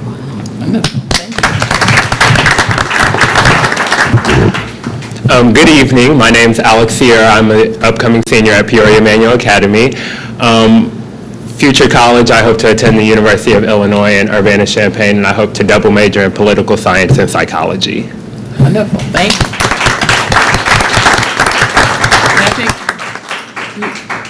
I think you all know that we'll be back in touch with you. This is a commitment, but it's not an overwhelming commitment because you will take turns, serving on the board.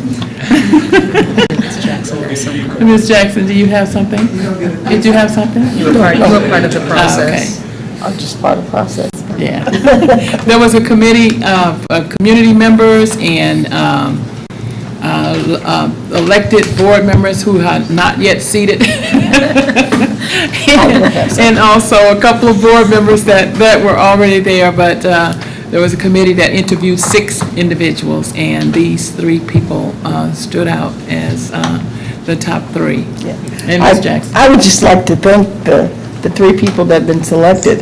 This gives us a chance as a board to get a perspective from the students.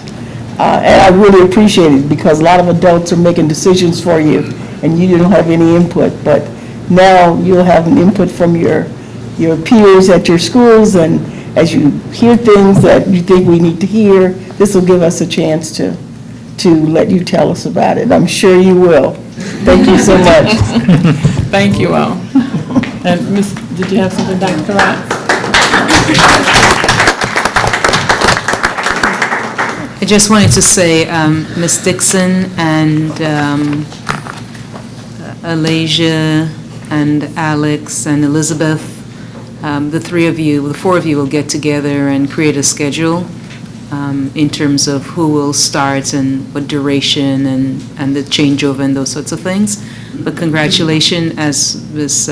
Jackson said, there were about 7 students who went through a rigorous interview process, and you were selected, and it's an important responsibility.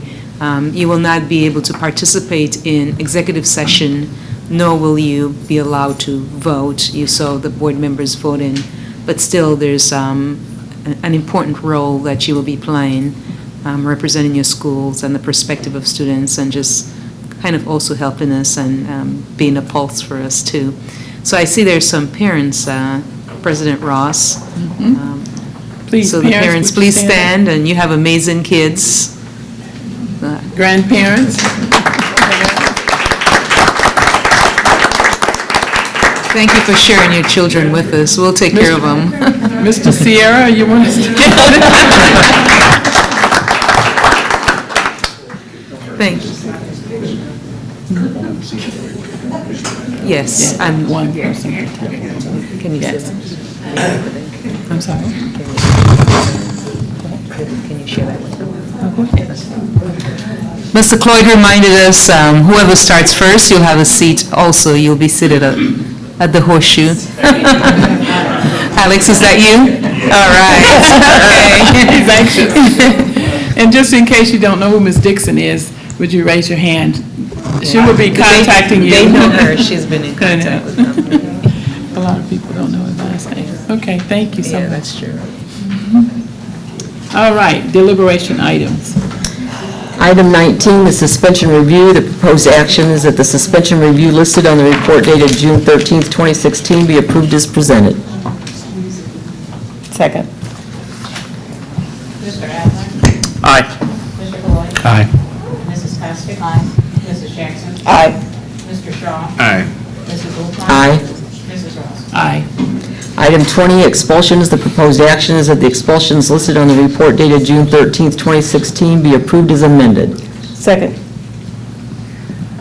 Mr. Adler? Aye. Mr. Floyd? Aye. Mrs. Passick? Aye. Mrs. Jackson? Aye. Mr. Shaw? Aye. Mrs. Wolfmeyer? Aye. Mrs. Ross? Aye.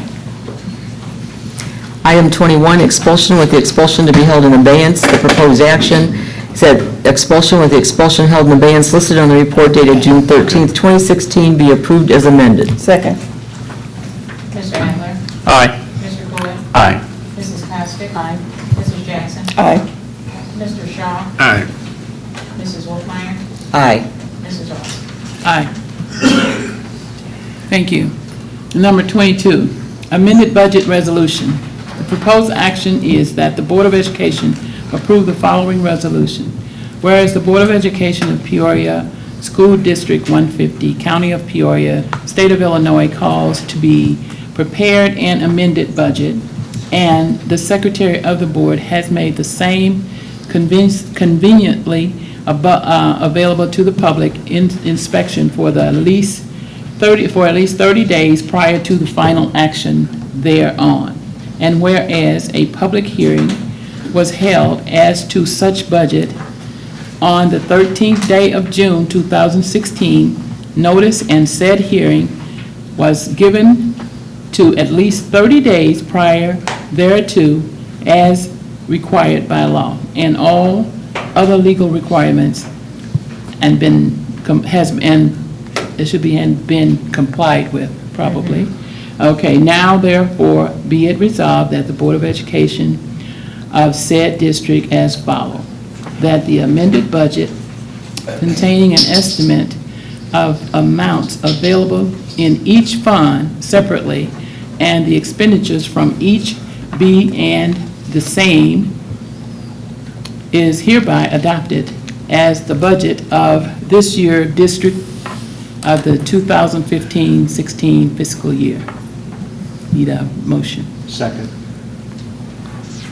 I'll take that as a second because you I did the motion. gave the motion. All right. Any discussion? Okay, would you call the roll, please? Mr. Adler? Aye. Mr. Floyd? Aye. Mrs. Passick? Aye. Mrs. Jackson? Aye. Mr. Shaw? Aye. Mrs. Wolfmeyer? Aye. Mrs. Ross? Aye. Are there any presentations and suggestions by board members? Okay. I think I'll have a presentation Okay. first, and then you have. I have some remarks I'd like to make. Okay, all right, we'll do that. I have a presentation from the Board of Education board members to Ms. Debbie Wolfmeyer for your 10 years of service. Ms. Wolfmeyer will not be with us at our meeting in July, so we wanted to honor her for her 10 years of service to the district and to the children of the district for sticking it out with us. You and I have been here for a long time. We haven't always agreed, but we always had the same focus, right? Which was on children, so we appreciate it.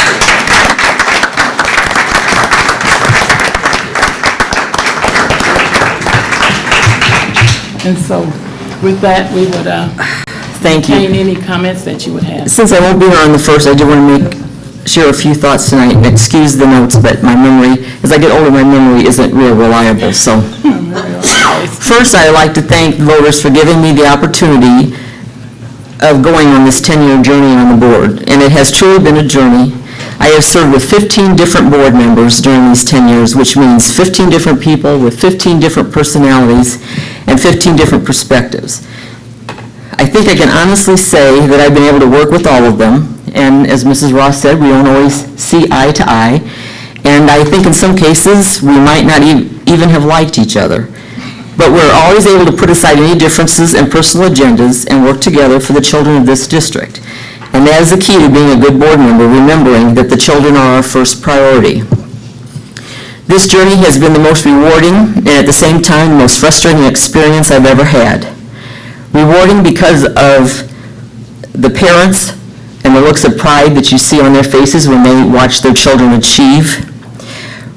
Rewarding because of the dedicated, wonderful staff we have who go the extra mile every day for our children. And rewarding because of the children and the smiles you see on their faces when they do achieve and you see them enjoying school. It's frustrating because of the insults and the name calling the board members and administrators have to sit and take. It's frustrating because of the funding difficulties and ongoing problems with the state. It's frustrating because of the media who is always insisting on focusing on the negative and controversial and seldom bothering to emphasize the positive. It's frustrating because of those people who are constantly looking for ways to criticize the board and administration even when there is nothing to criticize, even going as far as twisting words and creating problems. It's frustrating because of those people who want to focus only on their situation or school and refuse to see the whole picture and what is good for all children, which is what we must do as board members. It's frustrating because of the amount of politics involved in running a school district where politics does not belong. We should not have to waste our time worrying about whose toes might be stepped on with every decision we make. As I said, as board members, we are trained that we have to look at the big picture. We have to consider how every decision we make will impact all of the children in our district. So I urge you as board members to remember that your first responsibility is always to the children of this district. It is not to any group who might have helped you get elected. It is not to the business community who thinks we should run this district as a private business. It is not to other government entities or elected officials who need to clean up their own house and solve their own problems before interfering in ours. It is not the special interest groups who have their own agenda to further and feel a need to gain power over something. It is not the small groups of community members and parents who are only concerned about what they want and think they should be able to maintain their own kingdom in their school. And it is not the former employees who would like to see this district run the way it was 10 to 15 years ago when we all know things were so very much better. And please note the sarcasm. Your responsibility is to the children of this district and what's best for all of them and not the adults. It's not always an easy thing to do, especially when you only hear the voices of those who disagree with you, in some cases many voices, but you have to stand up to those voices and make decisions for all of the children.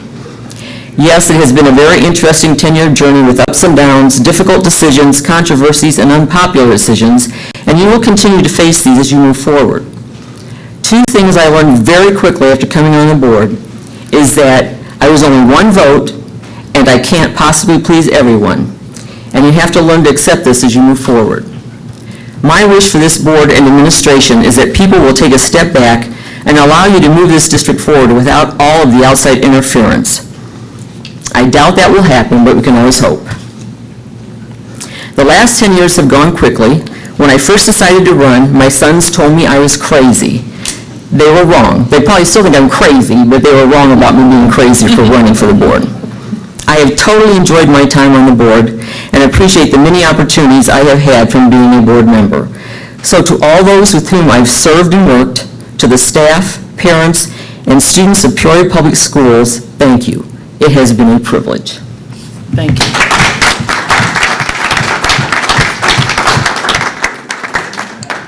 Any comments? Mr. Cloyd? Go. Mr. Adler? I appreciate your service, Mrs. Wolfmeyer, and I didn't have the pleasure to serve with you for very long, but I've always appreciated your perspective, and I think we talk a lot about how each board member brings that individual perspective and gifts to to the Horseshoe, and I do appreciate yours, so thank you for your service. I would like to thank you for all your knowledge. In the short time we've been here, I can always turn to you and just kind of look at you, and you tell me, you automatically get to tell me what needs to be done. And that's something we're going to lose as you leave this board. But I appreciate that, and I thank you for that. I think that this district is better off with you being on the board for those 10 years. So the pleasure's mine in working with you. Thank you. Classmate? Classmate, class of 1969, Peoria High School. Debbie Sauber. I've known Debbie for a long time. It's been a pleasure. And being on the board, I've learned a lot from her. I'm one of those quiet warriors, and I just kind of listen. Again, just as Debbie indicated, many times in our discussions, we may not always agree,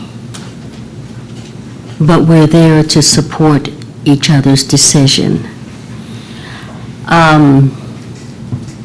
There's a wealth of knowledge that is departing this board, a wealth of knowledge, and I respect that. I respect this lady who I've known for lots of years.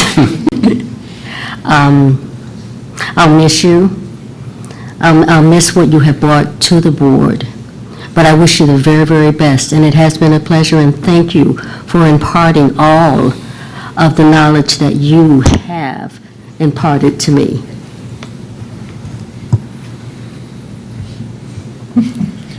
I know that you haven't been here very long. Did you have any comments? I just would like to thank you for your service. I haven't had the pleasure of serving a long time with you. Hopefully, I haven't had a chance to meet with everybody one-on-one yet, and hopefully I can still do that, and I appreciate it. Thank you. Thank you. Well, I'm sorry to see you go, but you and I are going to be gone here soon. When I started on the board, you were the best mentor I had, and I really appreciate that. Thank you, Mr. Cole.